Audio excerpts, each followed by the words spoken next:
أعوذ بالله من الشيطان الرجيم சபிக்கப்பட்ட ஷைத்தானை விட்டு அல்லாஹ்விடம் நான் பாதுகாப்பு தேடுகின்றேன்.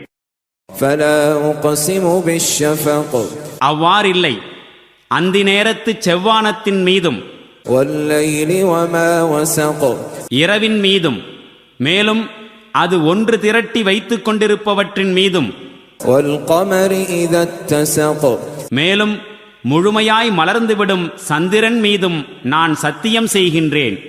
لتركبن طبقا عن طبق திண்ணமாக நீங்கள் படிப்படியாய் ஒரு நிலையிலிருந்து மற்றொரு நிலைக்கு கடந்து செல்ல வேண்டியுள்ளது.